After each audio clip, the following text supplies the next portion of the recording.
Il y en a qui aiment le golf, le modélisme ou la philatélie. Moi, mon truc, c'est d'amasser le plus de voitures possible dans cet espace. Et comme vous le voyez, il y a de quoi faire. Et ce qui m'excite particulièrement, c'est d'aller dans les parkings souterrains pour récupérer des voitures qui ont été plus ou moins oubliées et mieux vandalisées. C'est ce que j'ai fait pour cette BMW 320i E36 qu'un abonné m'a donné. J'ai réinstallé toutes les pièces qui avaient été volées.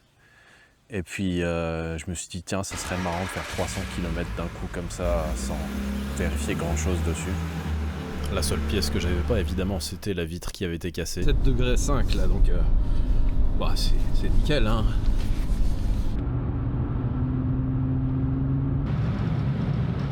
Comme tout s'est bien passé, j'ai augmenté le niveau d'exigence. Et je me suis dit, tiens, je suis un grand garçon, donc je peux changer les rapports tout seul quand même. Et donc j'ai mis une boîte manuelle à la place de l'automatique.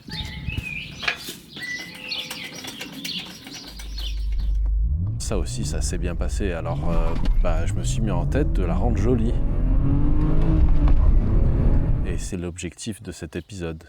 Et on va commencer tout de suite par l'intérieur. Parce qu'à l'intérieur, il se trouvait un élément qui avait plus sa place dans un Iveco que dans une série 3, donc il y avait vraiment urgence. J'avais un vieux volant qui traînait depuis je sais pas combien de temps, que j'avais même oublié chez un pote, donc je l'ai adapté. J'ai viré l'airbag, j'ai viré la mention de l'airbag, et voilà, on a un volant 3 branches extrêmement sportif dans cette voiture. C'est le seul volant que je connaisse qui embarque le voyant d'airbag au lieu qu'il soit dans le combiné d'instruments. Pour que le contrôleur soit content, d'ailleurs, je l'ai remplacé par un pictogramme de régulateur de vitesse. Maintenant que l'urgence est réglée, on va s'occuper du reste de l'intérieur.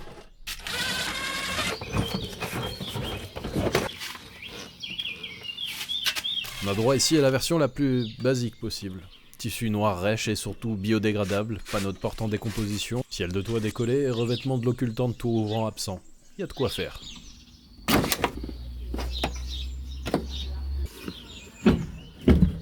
Belle.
tant qu'on y est, on va aussi refaire tous les montants histoire d'avoir le même revêtement partout. Même si sur cela, le tissu il était pas prêt de se barrer.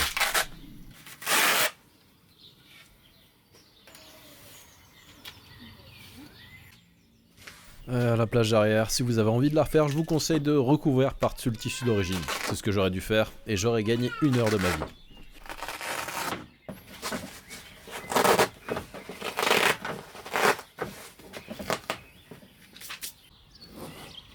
Ouais, toutes les zones au bord, j'ai pas réussi à le décoller. Impossible. Comme j'ai le pot de colle contact sous la main, je vais recoller la garniture de la boîte à gants.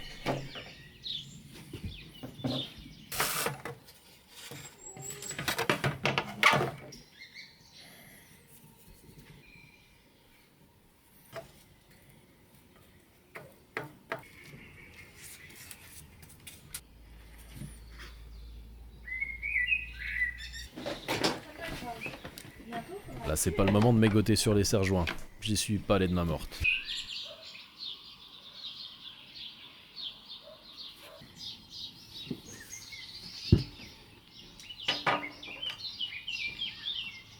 Pour le tissu, je me suis pas posé beaucoup de questions. J'ai demandé à Pierre de cieldetoit.com de m'envoyer le même matériau que celui que j'avais utilisé pour la 750 IL. Donc, beige clair, presque gris. Et surtout, très facile à poser grâce à son élasticité. Merci à lui pour le geste commercial. Oui, vas-y, marche dessus. Eh, c'est doux, hein. Super. Merci le chat.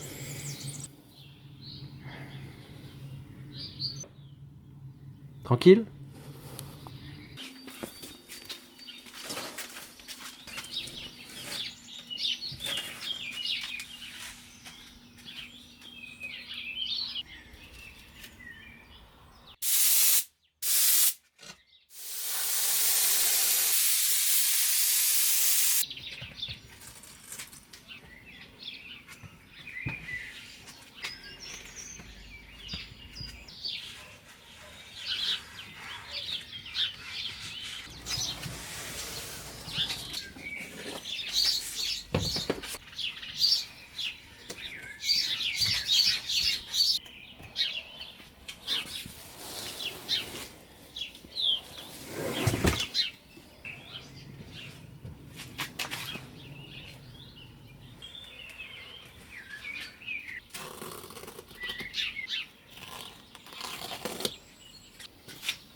Ciel de toit, nickel. Et ça s'est plutôt bien passé pour le reste des pièces, y compris pour les montants centraux qui sont en plastique brut normalement. Pas facile à recouvrir, mais le résultat est plutôt bon.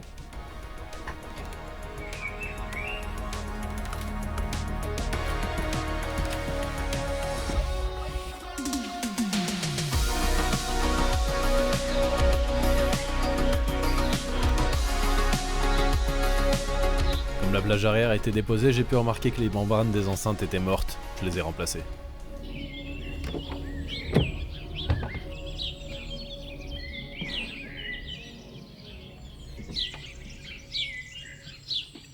Pour remplacer la sellerie décomposée, j'ai encore pu compter sur le stock de pièces apparu par magie. Mais j'ai choisi de panacher avec quelques éléments de l'ancienne intérieur pour un peu plus de contraste. Et justement, en parlant de contraste, je vais remplacer les parties de garniture recouvertes de tissu noir par le revêtement clair. Vous verrez, ce sera joli.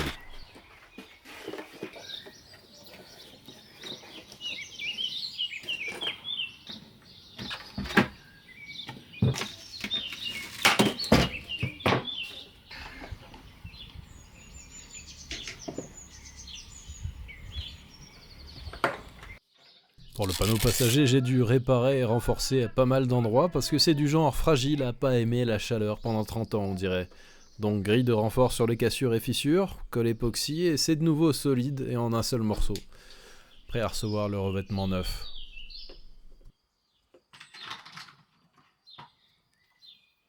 Pierre m'a envoyé 2 bombes de colle en aérosol pour tester. Je peux vous dire que ça n'a rien à voir avec celles qu'on trouve en magasin de bricolage. Pour les petites pièces, c'est vraiment pratique et ça adhère fort.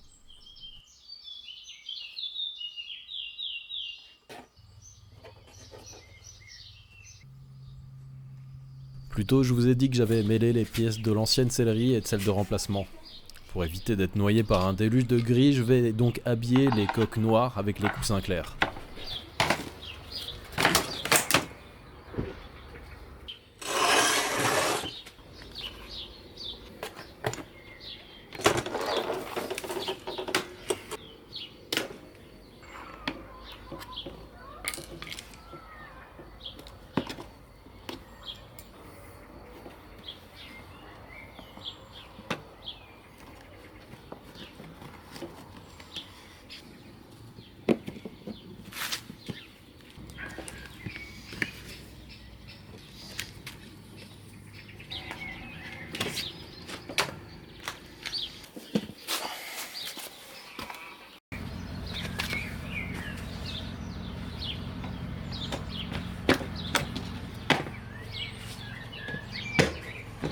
Et voilà un premier aperçu, bon encore avec des ajustements à faire et des pièces manquantes, mais bon.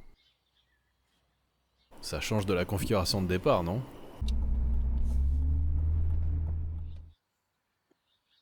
Ah d'ailleurs si vous avez des appuis-têtes arrière velours gris clair pour le 36, faites-moi signe. Bon j'ai dit que c'était pas terminé et pour cause, ça le sera que quand on sera venu à bout d'un autre chantier. J'ai dit l'autre fois qu'elle était moche. C'est pas vraiment intrinsèque à la voiture, hein. C'est juste que... Bah, ça s'est pas vu à mon avis lors de l'épisode 1, mais elle est vraiment pas terrible en fait en carrosserie. Parce que ça a été refait, je pense qu'elle a été repeinte intégralement, mais vraiment à la zob, comme on dit. Je vais vous montrer. Vous imaginez que potentiellement quelqu'un a payé pour ça?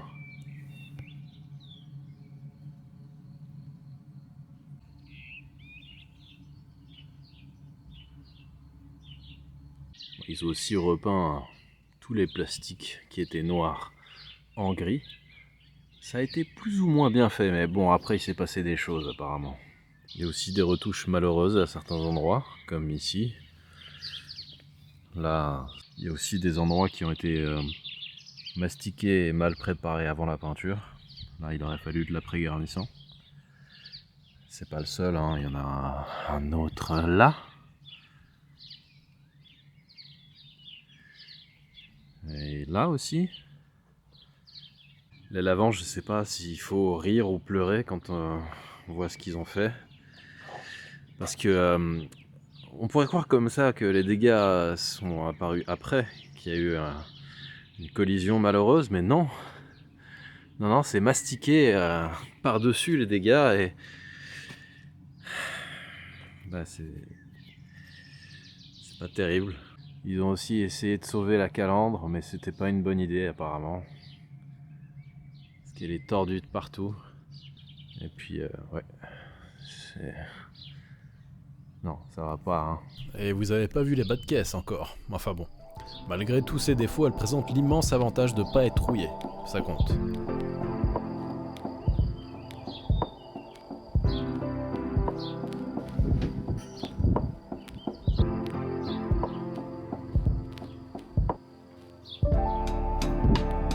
C'est ce qu'on va changer les portes, hein, donc on peut faire ce qu'on veut.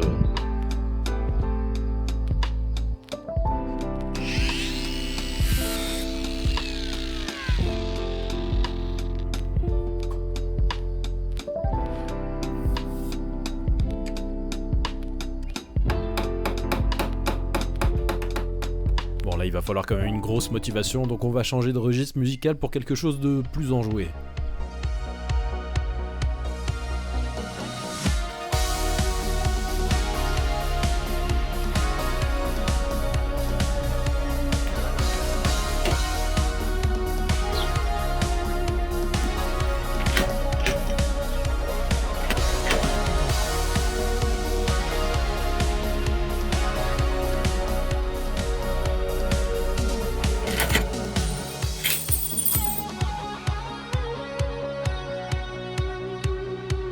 Je crois que je vous avais pas parlé de cet endroit de la caisse derrière la roue avant droite. Bien défoncé. J'ai réussi à la ramener pas si loin de la forme d'origine en utilisant des méthodes peu conventionnelles.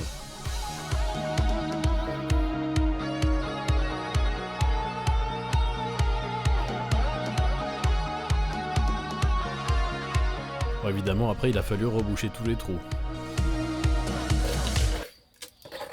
Et ensuite pour mastiquer, on a besoin de la tranquillité du silence.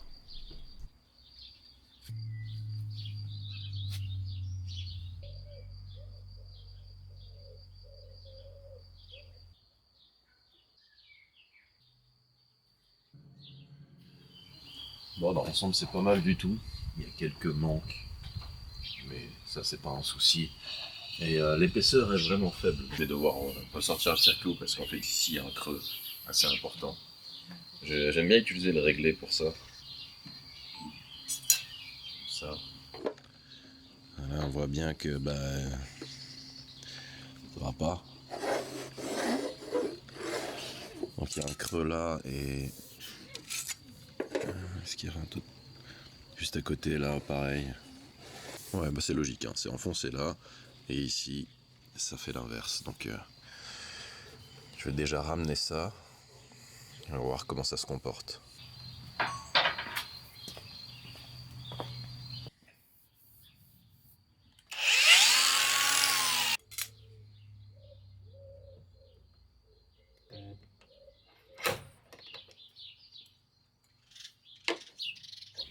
On dirait qu'on voit le bout du tunnel, encore quelques petits ajustements et on pourra dire qu'on a sauvé le bas de caisse.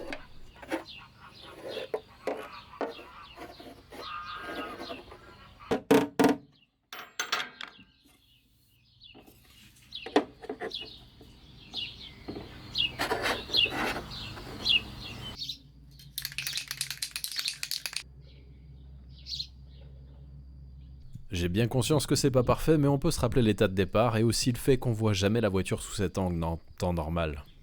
Maintenant, je vais corriger les défauts des portes que je vais conserver, à savoir celles côté conducteur. Avec une grande cale comme ça, on va rapidement voir apparaître les défauts. En insistant, on peut découvrir que finalement le mastic n'a pas été suffisamment poncé, et c'est pas le seul endroit qui pose problème.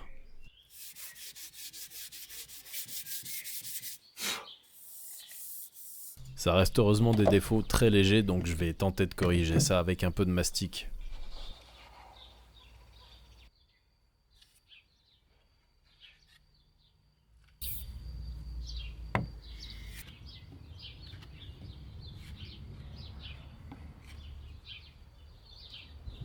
Malheureusement, la porte avant n'est pas en reste en termes de défauts, donc il va falloir s'y attaquer également.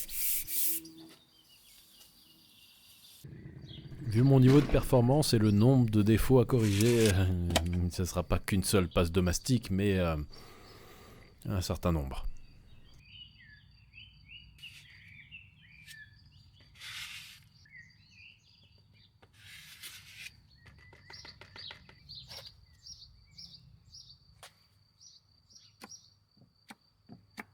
Ouais.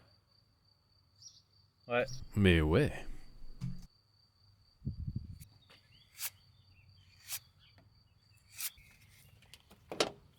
À ce stade, on découvre que c'était peut-être un peu bête de démonter les vitres parce que il y a plein de poussière à l'intérieur maintenant.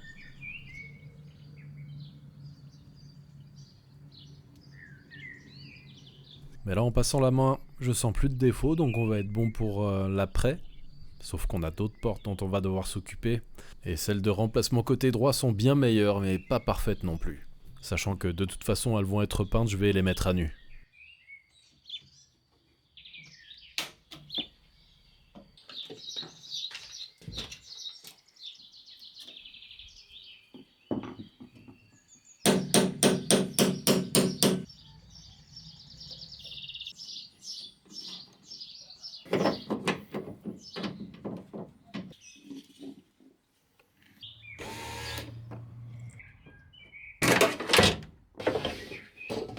Si vous avez l'occasion de vous amuser avec les poignées de porte extérieures des E36, E34 ou encore E32, eh ben bon courage.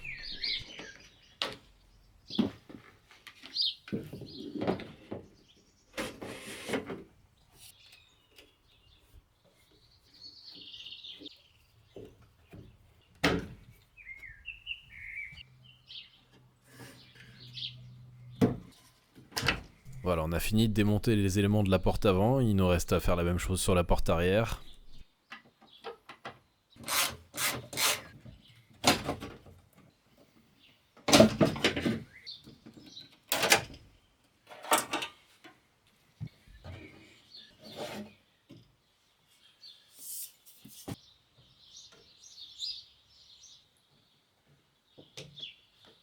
Il y a un enfoncement sur celle-ci que j'aimerais bien corriger sans abuser du mastic. Donc j'ai essayé avec des outils pas vraiment faits pour, sans beaucoup de succès, et quelques temps plus tard j'ai reçu des outillages nettement plus adaptés. Comme je suis toujours aussi curieux d'essayer par moi-même le débosselage sans peinture, et après la petite formation délivrée par Louis de Décabosse, je me suis dit que on allait pouvoir profiter d'avoir un fournisseur d'outillage qui sponsorise la chaîne pour vraiment s'y essayer. Alors évidemment il y a beaucoup trop d'outils finalement dans ce lot. Pas que certains soient inutiles en fait. Chaque débosseleur va s'approprier, je pense, son set d'outils et puis au bout d'un moment, il va simplement épurer le stock d'outils qu'il utilise. On va essayer divers outils jusqu'à trouver ce qui nous correspond le mieux. Dans le lot des pièces, on a évidemment la lampe qui est un élément essentiel de ce travail de débosselage.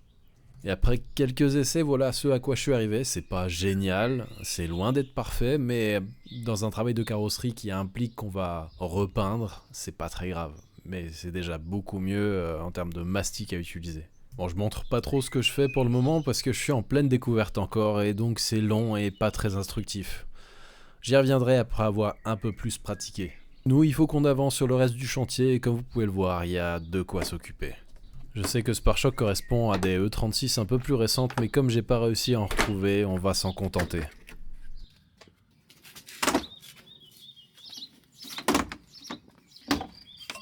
Je peux maintenant sérieusement attaquer le démontage en prévision du travail de peinture et il y a un paquet de trucs qu'il va falloir enlever.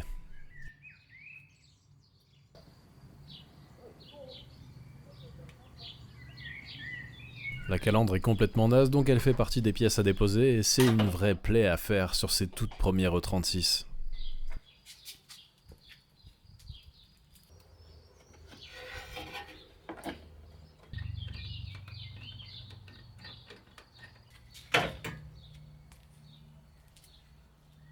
C'est merdique à faire à cause des vis dont la tête est franchement inaccessible. Sur les suivantes, les prisonniers ont été inversés et ça va beaucoup mieux. Si vous en avez marre de me voir poncer, alors imaginez, moi qui ai dû le faire. Donc je finis de préparer ces portes de remplacement. 2-3 petites passes de mastic vraiment très fines, pour combler les quelques défauts qui restaient.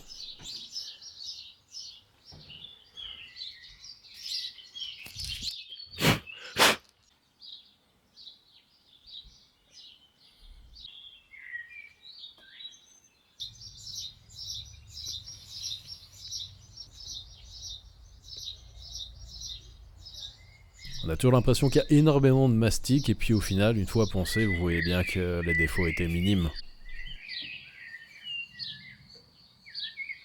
En vue de la mise en après, j'ai dû partiellement décaper les portes droites. Je sais pas ce qui s'est passé au niveau des montants, peut-être une tentative d'effraction.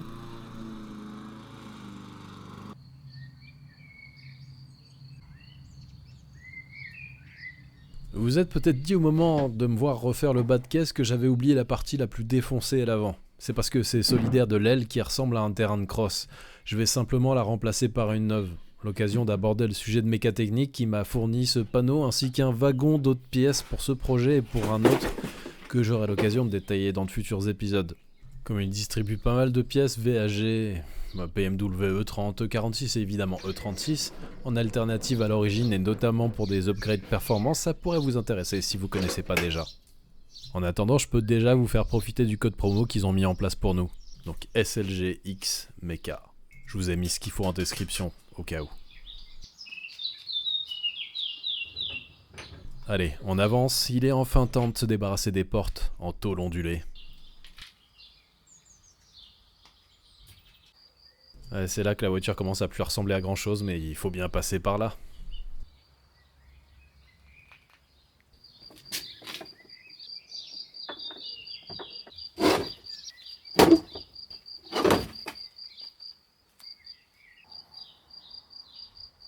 Pour être totalement transparent avec vous, je pensais arrêter l'épisode ici. Au point où on en est, ça constitue déjà un temps de travail conséquent.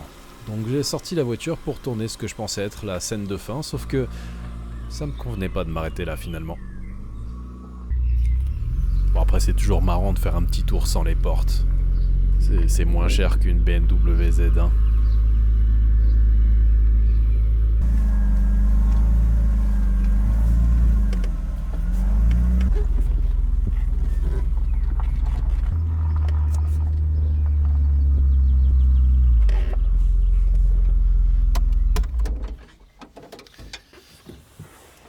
Je pensais pas qu'on en arriverait là.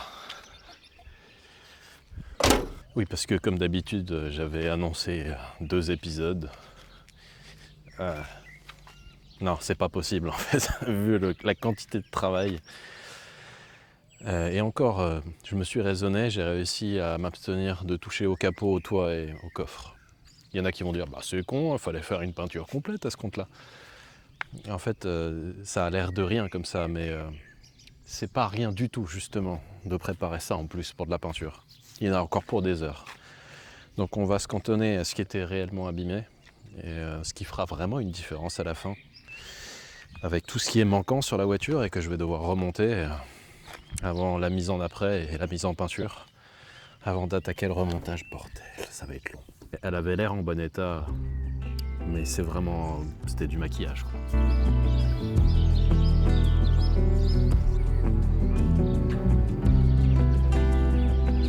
Ah, c'est navrant de la voir comme ça parce que ça fait penser à celles qui sont à la croisée des chemins mais en direction de la casse à la fin.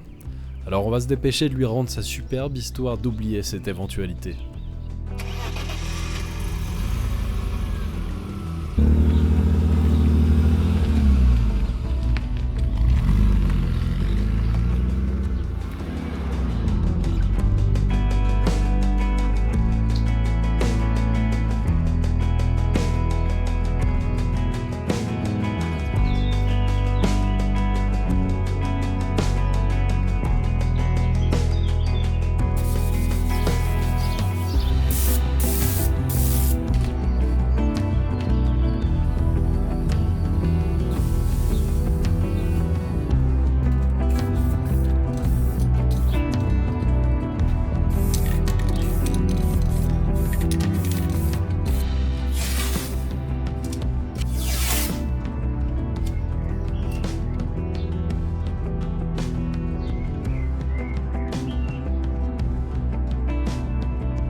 Garnissant 15%.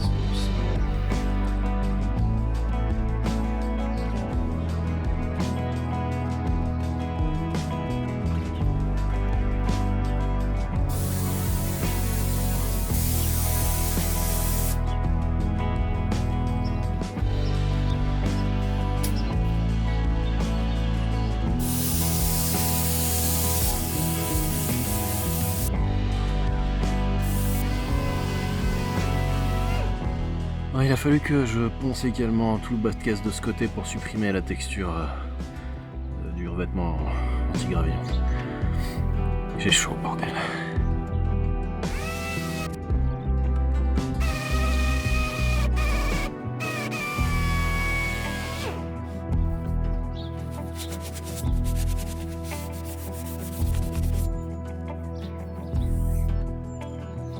Et ben ça aura fait une bonne journée de travail. J'ai pas fait autant de choses que ce que je pensais, mais d'un autre côté j'avais largement sous-estimé la quantité de travail à abattre.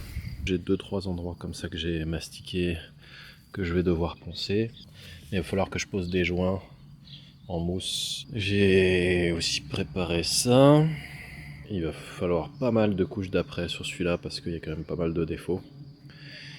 Le pare-choc avant, pareil. Ce qui fait que là, on a presque toutes les pièces pour finir le chantier. Demain, si j'arrive à avancer correctement, je devrais avoir fini tout ce qui est après. Ça y est, on mastique plus, on ponce plus. Maintenant, il est temps de dépoussiérer, de dégraisser et de masquer.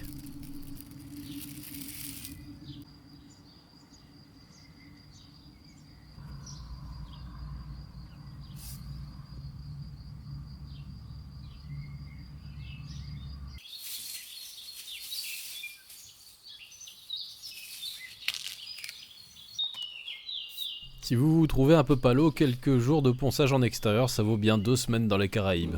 Et au lieu d'avoir un trou dans votre compte en banque, votre voiture bah elle sera poncée.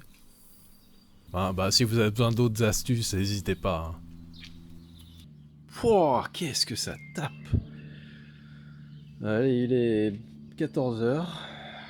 J'ai laissé tomber toute idée de travailler sous le soleil avant un bon moment. Tiens, on va faire un test. On va voir. Ouais, la calandre est à 52 degrés par exemple. 55 degrés en plein soleil quoi.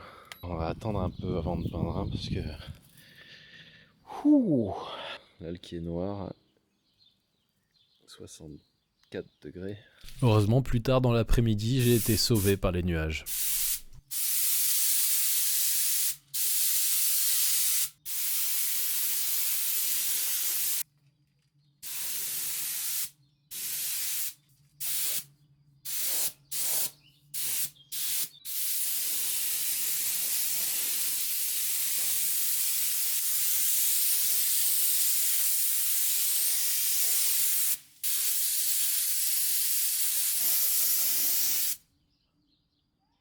Tout est peint, enlever le masquage, ça va être une cata je pense parce qu'il a fait tellement chaud. La colle elle a dû fondre et ça va rester sur la carrosserie je pense. Donc ça va être amusant. Waouh, la plus petite montre religieuse que j'ai vue jusqu'à présent. Bref, là où il y avait de gros défauts précédemment, j'ai mis pas mal de couches pour avoir de la marge pour rattraper.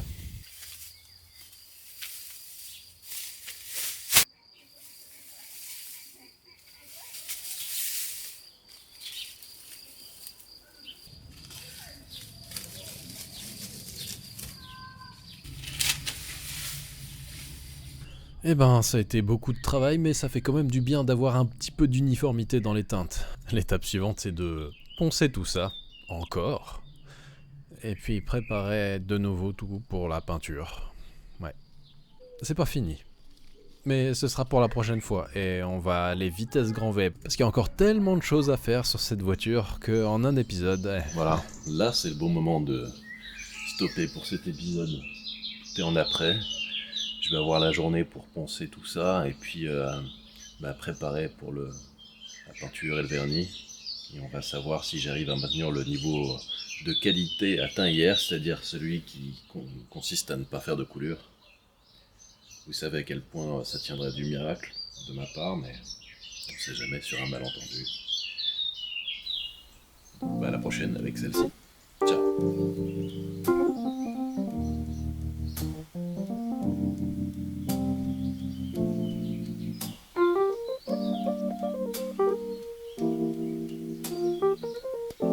The fire burned out, the warmth has gone away. The fire burned out, darling, the warmth is gone.